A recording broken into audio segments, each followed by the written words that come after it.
I basically self-diagnosed myself and said, yep, so I'm having bleeding. I'm sure I've got hemorrhoids. And she was like, yep, I'm sure you do too. And I feel good. I feel healthy. I have no other symptoms. And so I told myself, relax, stop straining.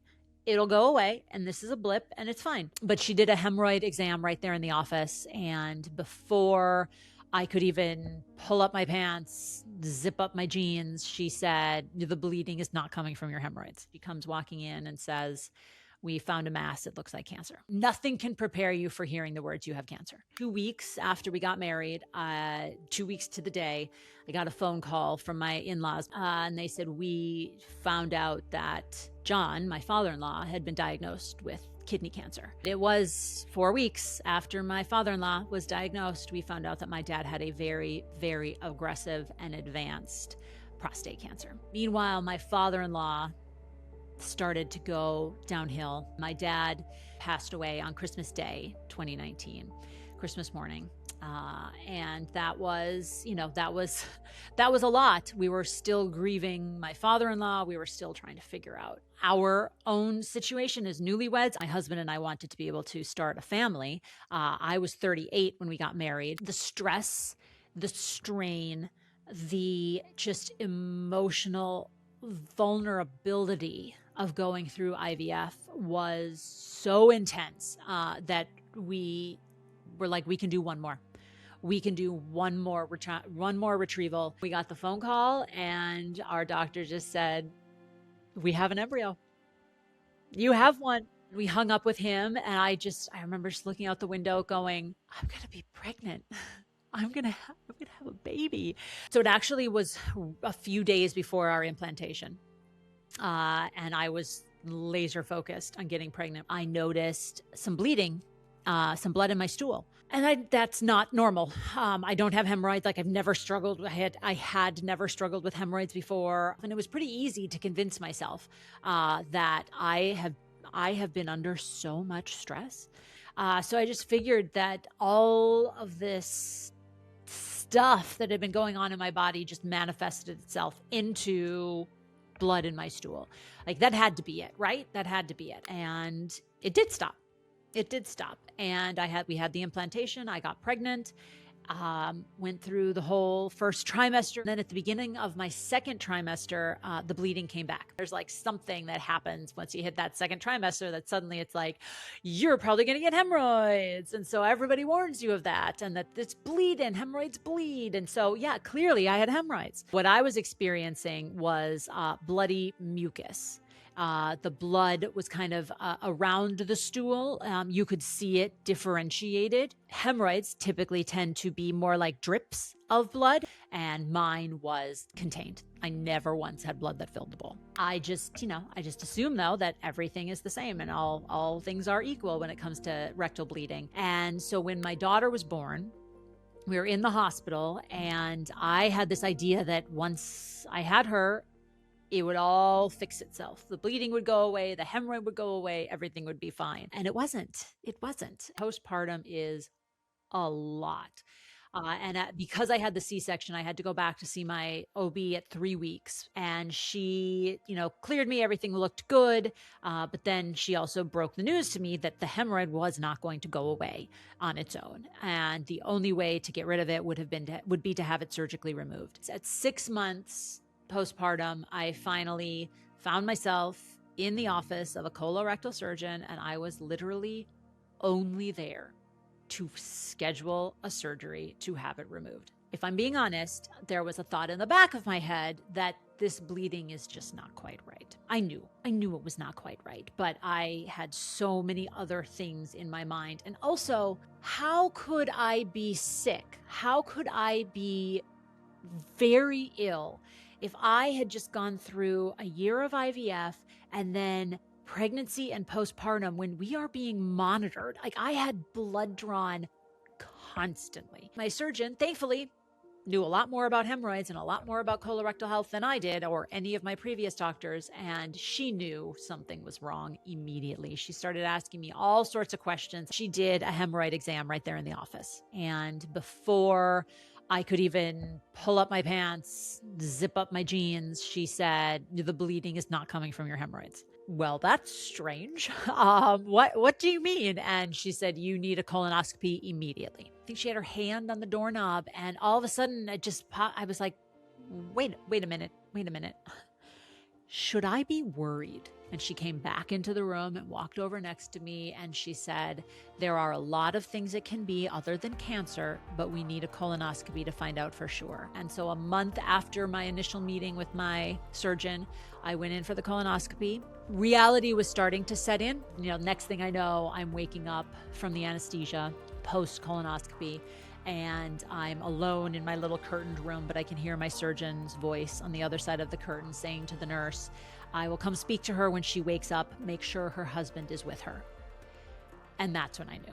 I had gotten dressed. My husband was in there with me, and she comes walking in and says, we found a mass. It looks like cancer. And I just turned to my husband. I'm like holding on to him, and I just wailed into his shoulder, but we have a 7-month-old.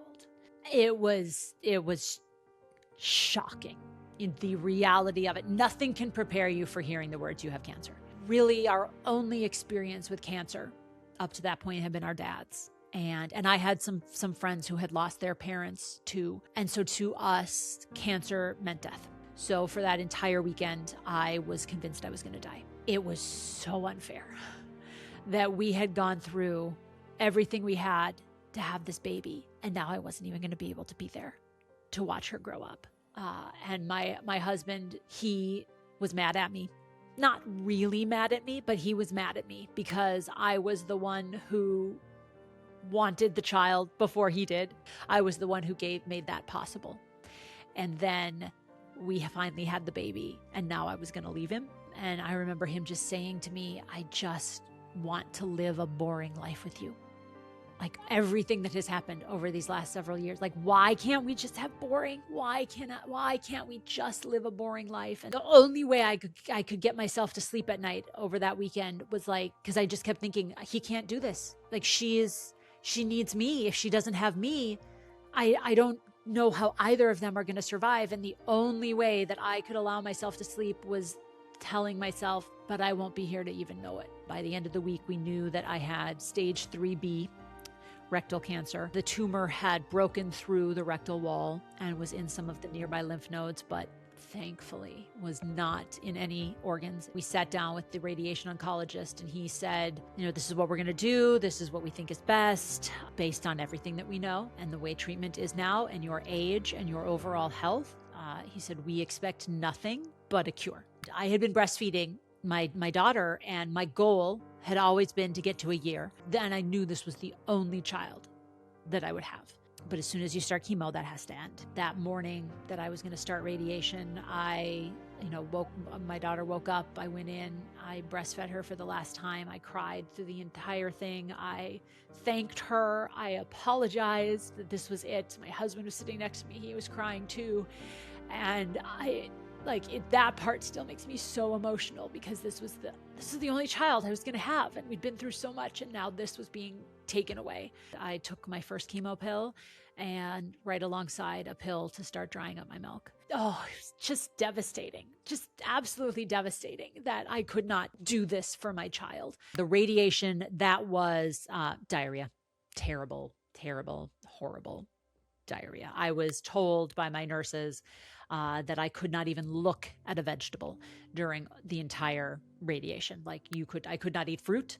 I could not eat vegetables. I could not eat anything resembling fiber. My first surgery was the big one. I was under for over 8 hours, and they removed the top half of my rectum, a bottom section of my colon, and then reattached them, and then also removed 17 lymph nodes. My surgeon did the ileostomy. So I had a temporary ileostomy for 7 weeks, which meant I had an ileostomy bag, which I had been so freaked out about. I was honestly in a pretty strong state of denial until that surgery came and I woke up with the bag because I hated it.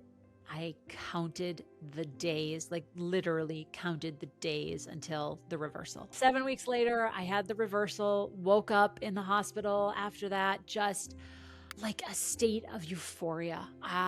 They removed my port at the same time as they removed the ileostomy. So I woke up with no trace of what I had needed for cancer. It was gone. The hardest part about my entire journey was post reversal, was those first weeks and months after the reversal. Those side effects were the most intense. They were the most life altering.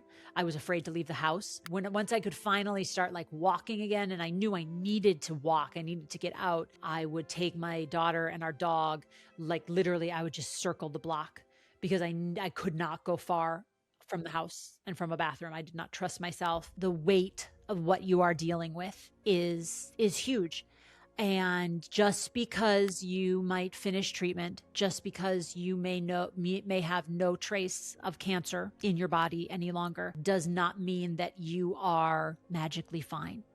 In many ways, survivorship is the hardest part. I think I had to let go of this idea that I needed to be that person again, that my job was to get back to being normal, when in reality, my job was to now adapt to what normal now was for me and to who I am now, and that they're not the same person, and that's okay. We have to normalize and get comfortable talking about poop with our doctors, talking about our bodily functions that have become so stigmatized as we get older, that are so taboo. Talking about poop could literally save your life. You might still have cancer potentially, but if you talk about it the minute you notice something, or soon thereafter, your chances of it being something that is manageable are so much higher. There is no rectal bleeding that's okay.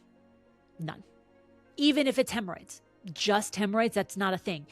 Even if it's hemorrhoids, you deserve to have support in dealing with that. You should not be having to deal with bleeding. No rectal bleeding is okay, and it all needs to be addressed with a doctor.